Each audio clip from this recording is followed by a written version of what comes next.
ಶರಣಾರ್ಥಿಗಳು.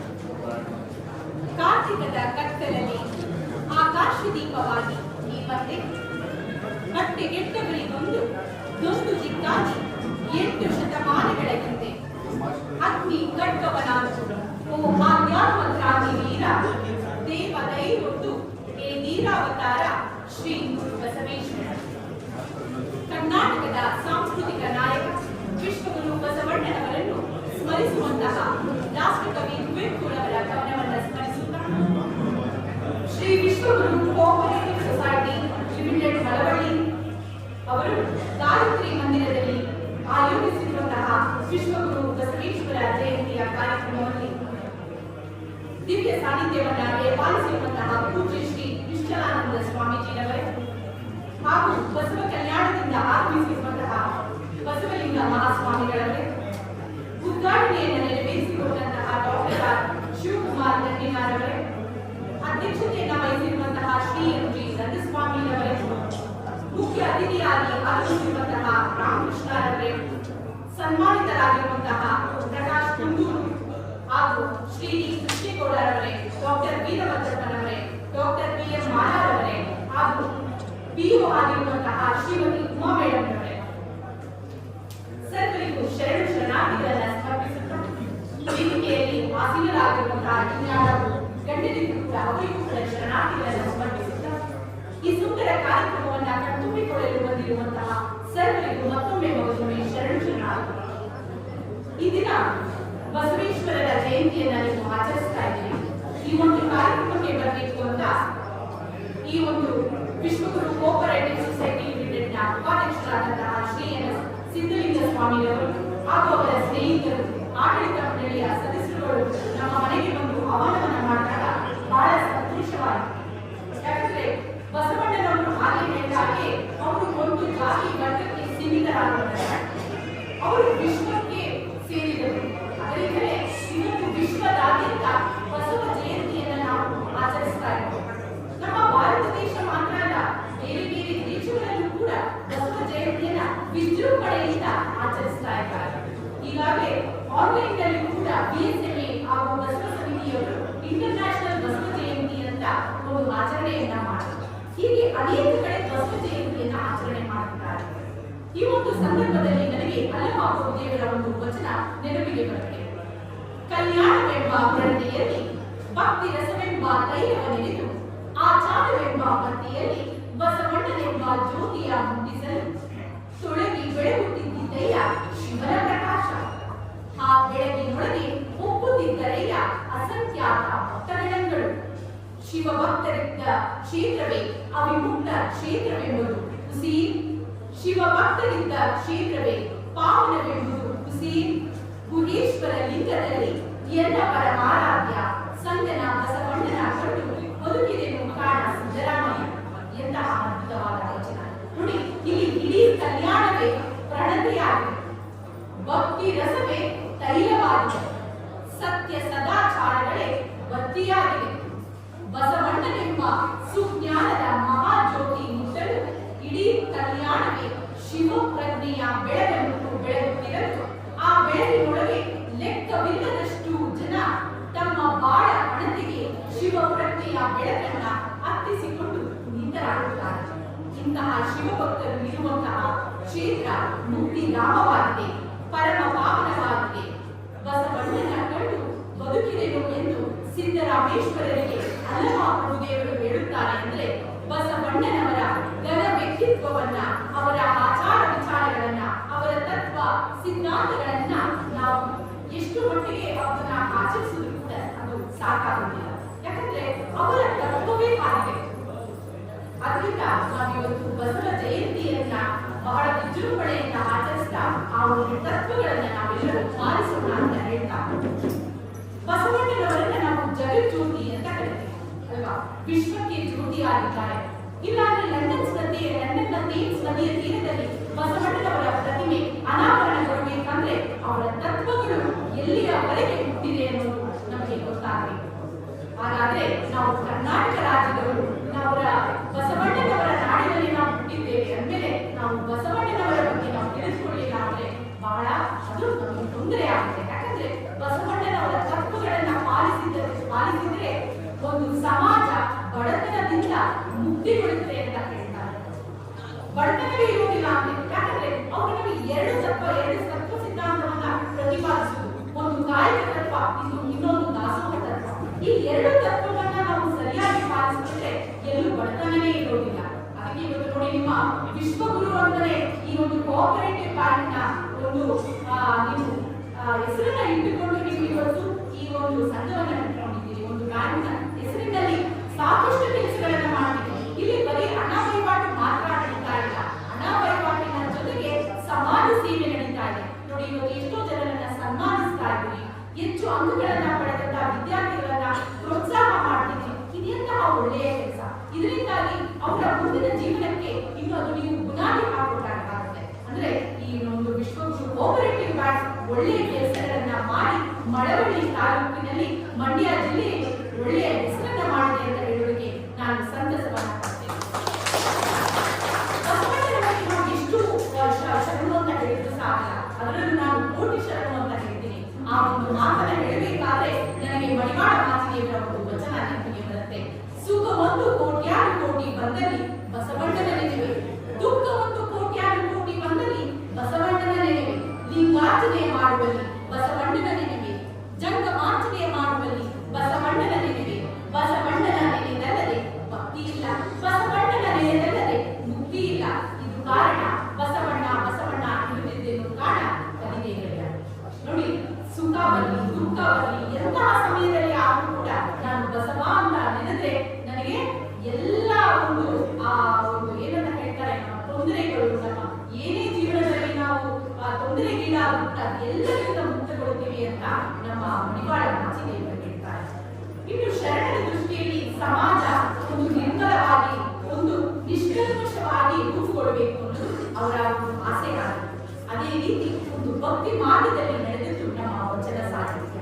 ಅವರು ಎಲ್ಲರನ್ನೂ ಕೂಡ ಒಪ್ಪಿಕೊಂಡು ಅದಕ್ಕೆ ಅವ್ರು ಹೇಳ್ತಾರೆ, ಅಪ್ಪನು ನಮ್ಮ ಮಾದಾಳ ಚೆನ್ನಯ್ಯ, ಒಪ್ಪನು ನಮ್ಮ ಡೋಹರ ಕಟ್ಟಯ್ಯ, ಚಿಕ್ಕಯ್ಯ ನಿಮ್ಮಯ್ಯ ಕಾಣಯ್ಯ, ಅಣ್ಣನು ನಮ್ಮ ಕಿನ್ನರಿ ಬೊಮ್ಮಯ್ಯ, ಎನ್ನನೇನು ಕಲಿ ಕೂಡಲ ಸಂಗಯ್ಯ ಅಂತ ಹೇಳ್ತಾರೆ. ಅಂದ್ರೆ ನೊಂದವರ ಧ್ವನಿಯಾದವರು ವಿಶ್ವಗುರು ಬಸವಣ್ಣನವರು.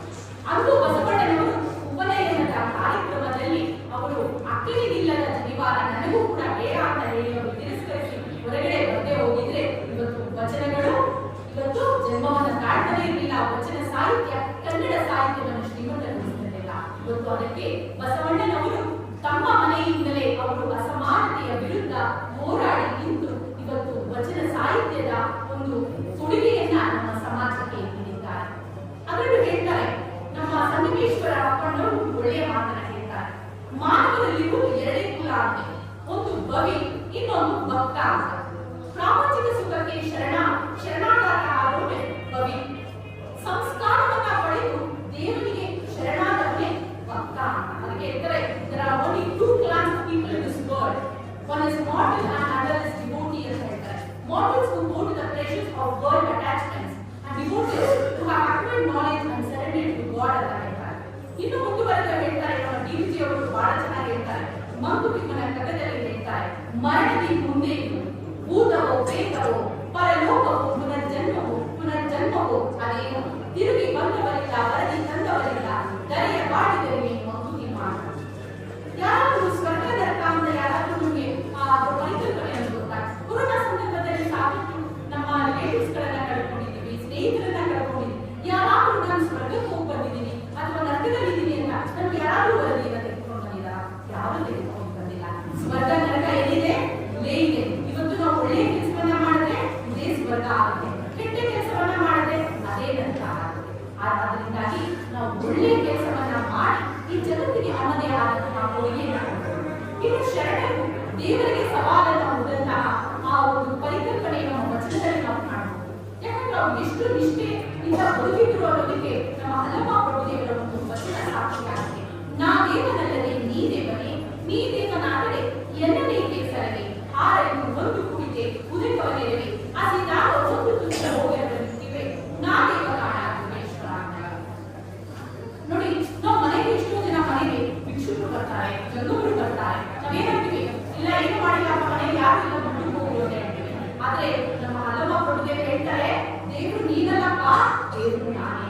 ಯಾಕೆ ದೇವರು ನಾನೇ ಅಂತ ಹೇಳ್ತಾರೆ ಅಂದ್ರೆ, ಯಾರಾದ್ರೂ ನನಗೆ ಬಾಯಾರಿಕೆ ಅಂತ ಬಂದ್ರೆ ನಾನು ಅವನಿಗೆ ಒಂದು ಲೋಟ ನೀರು ಕೊಡ್ತೀನಿ, ಅವನ ಬಾಯಾರಿಕೆಯನ್ನು ನಡೆಸ್ತೀನಿ. ನಾನು ಯಾರಾದ್ರೂ ಹೊಟ್ಟೆ ಹಸಿವು ಅಂತ ನಾನು ಮನೆ ಹತ್ರ ಬಂದ್ರೆ ಅವನಿಗೆ ಒಂದು ತುತ್ತು ಊಟವನ್ನ ಹಾಕಿ ಅವನ ಹಸಿವನ್ನ ನೀಗಿಸ್ತೀನಿ. ಹಾಗಾದ್ರೆ ಹೇಳು, ನೀನು ದೇವರ ನಾನು ದೇವರ ಅಂತ ಅಂದ್ರೆ ನಮ್ಮ ಅಂತಹ ಸಾಮಾನ್ಯ ಮನುಷ್ಯರಿಗೆ ದೇವರಿಗೆ ಸವಾಲನ್ನು ಒಡ್ಡುವಂತಹ ಶಕ್ತಿ ಇದೆ ಅಂತ ನಾವು ಹೇಳ್ಕೋಬೇಕು.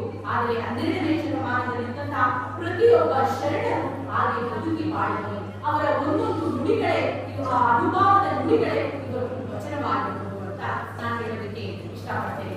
ಅದರಲ್ಲಿ ಮುಖ್ಯವಾಗಿ ಹೇಳ್ತೀನಿ, ನಾವು ಎಷ್ಟೋ ಜನ ಏನ್ ಮಾಡ್ತೀವಿ, ಸಾಕಷ್ಟು ಪುಣ್ಯಕ್ಷೇತ್ರಗಳಿಗೆ ಹೋಗ್ತೀವಿ ಅಲ್ವಾ, ನೆಮ್ಮದಿಯನ್ನ ಪಡೆದುಕೊಳ್ಳೋದಕ್ಕೆ. ಅದಕ್ಕೆ ಹೇಳ್ತಾರೆ, ದೇವರನ್ನ ಹುಡ್ಕೊಂಡು ಎಲ್ಲೆಲ್ಲೋ ಯಾಕಪ್ಪ ಹೋಗ್ತೀವಿ, ಅದಕ್ಕೆ ಬಾಲಸಂಗಯ್ಯ ಅಪ್ರಮಾಣ ದೇವ ವಚನವನ್ನ ಹೇಳ್ತಾರೆ.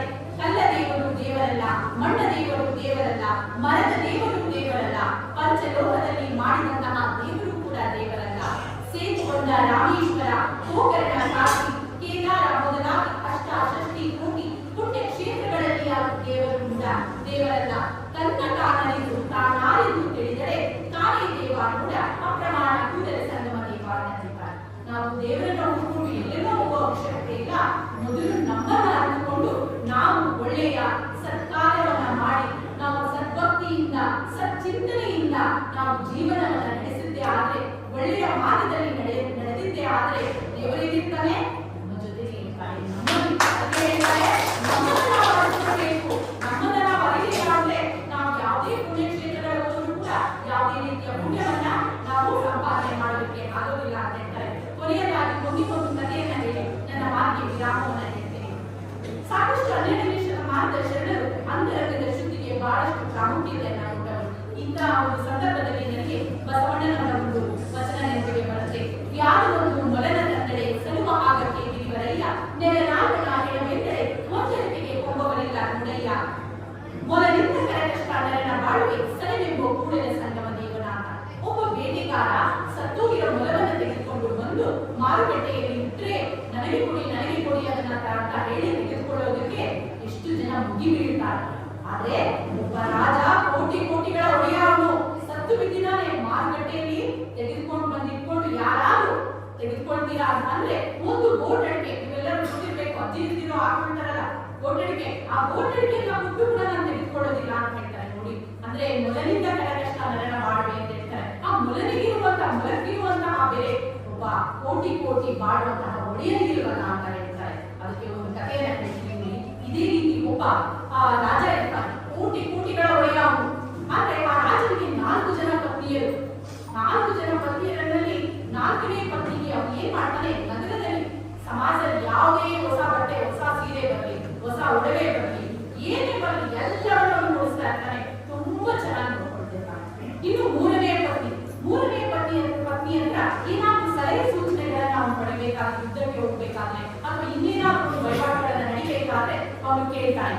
ಇನ್ನು ಎರಡನೇ ಹೆಂಡತಿ, ಯಾರಾದ್ರೂ ನಿನ್ನ ಹೆಂಡತಿ ಯಾರಪ್ಪ ಅಂತ ಕೇಳಿದಾಗ 4 ಜನ ಹೆಂಡತಿಯನ್ನು ತೋರ್ಸಕ್ಕಾಗಲ್ಲ, ಎರಡನೇ ಹೆಂಡತಿಯನ್ನು ತೋರಿಸ್ತಿರ್ತಾನೆ. ಇನ್ನು ಮೊದಲನೇ ಹೆಂಡತಿ ಅವಳು ನಿಷ್ಪ್ರಯೋಜಕಳು, ಅವಳು ಕೆಲಸಕ್ಕೆ ಬಾರದವಳು ಅಂತ ಅವಳನ್ನ ಮೂಲೆ ಗುಂಪನ್ನಾಗಿ ಮಾಡ್ಬಿಟ್ಟಿರ್ತಾನೆ. ಹೀಗೆ 4 ಜನ ಪತ್ನಿಯರು. ಅಂದ್ರೆ ಇಲ್ಲಿ ನಾನು ಸುಮ್ಮನೆ ದೃಷ್ಟಾಂತ ಹೇಳ್ತಾ ಇರೋದು 4 ಜನ ಪತ್ನಿಯರು ಅಂತ. ಇಲ್ಲಿ 4ನೇ ಪತ್ನಿ ಏನು ಅಂತಂದ್ರೆ ನಮ್ಮ ದೇಹ. ಈಗ ಅವ್ನು ಹೇಳ್ತಾನೆ, ಅವನಿಗೆ ತುಂಬಾ ಈ ಕೋಟಿ ಒಡೆಯ ಅಂತ ಹೇಳೋದಲ್ಲ, ಅವನಿಗೊಂದು ದೊಡ್ಡ ರೋಗ ಬಂದ್ಬಿಡುತ್ತೆ. ಯಾರು ಅದನ್ನ ಗುಣಪಡಿಸಲಾದಂತಹ ರೋಗ ಬರುತ್ತೆ. ಅಂತ ಸಂದರ್ಭದಲ್ಲಿ ಅವನು ಏನ್ ಮಾಡ್ತಾನೆ, ಈ 4ನೇ ಹೆಂಡತಿ ಹತ್ರ ಬರ್ತಾನೆ. ಹೆಂಡತಿ ಹತ್ರ ಬಂದು ಹೇಳ್ತಾನೆ, ನಾನು ಸತ್ತೋಗ್ತಾ ಇದ್ದೀನಿ, ಇಷ್ಟು ಚೆನ್ನಾಗಿ ನೀನು ನೋಡ್ಕೊಂಡಿದ್ದೀನಿ, ನನ್ನ ಜೊತೆ ನೀನು ಬರ್ತೀಯ, ಸಾವಿಗೆ ನನ್ನ ಜೊತೆ ಬರ್ತೀಯ, ಕೈ ಜೋಡಿಸ್ತೀಯ ಅಂತ ಹೇಳ್ತಾನೆ. ಆಗ 4ನೇ ಹೆಂಡತಿ ಹೇಳ್ತಾಳೆ, ಅದು ಸಾಧ್ಯ ಇಲ್ಲ, ಇಂತಹ ವೈಭೋಗವನ್ನು ಬಿಟ್ಟು ನಾನು ಬರೋದಕ್ಕಾಗಲ್ಲ, ಸಾಧ್ಯವೇ ಇಲ್ಲ, ನಾನು ಬರೋದಿಲ್ಲ. ಅಂದ್ರೆ ಅದು 4ನೇ ಹೆಂಡತಿ ಅಂದ್ರೆ ದೇಹ ಅಂತ. ಅದೇ ಏನಾಗುತ್ತೆ, ಉಳಿ ಮುಟ್ಟೆ ತರ ಉಳ್ಳೋಗುತ್ತೆ. ಇನ್ನು ಮೂರನೇ ಹೆಂಡತಿಗೆ ಅವ್ರು ಏನ್ ಮಾಡ್ತಿರ್ತಾನೆ, ಸಲಹೆ ಸೂಚನೆಗಳನ್ನ ಹೇಳ್ತಿರ್ತಾನೆ. ಅಲ್ಲಿ ಸಲಹೆ ಸೂಚನೆ ಅಂತಂದ್ರೆ ನಾವು ಬೆಳೆಸಿದಂತಹ ಹಣ, ಆಸ್ತಿ, ಸಂಪತ್ತು ಇವೆಲ್ಲ ಏನಾಗುತ್ತೆ, ಬೇರೆಯವ್ರ ಪಾಲಾಗುತ್ತೆ. ಮೂರನೇ ಹೆಂಡತಿ ಹತ್ರ ಹೋಗಿ ಕೇಳ್ತಾರೆ, ನೀನ ಜೊತೆ ಬರ್ತೀಯ ಅಂತ ಕೇಳ್ತಾರೆ. ಆಗ 3ನೇ ಹೆಂಡತಿ ಹೇಳ್ತಾರೆ, ಸಾಧ್ಯ ಇಲ್ಲ, ನಾನು ಬೇರೆಯವ್ರ ಮದುವೆ ಮಾಡ್ಕೊಳ್ತೀನಿ ಹೊರತು ನಾನು ಬರೋದಿಲ್ಲ.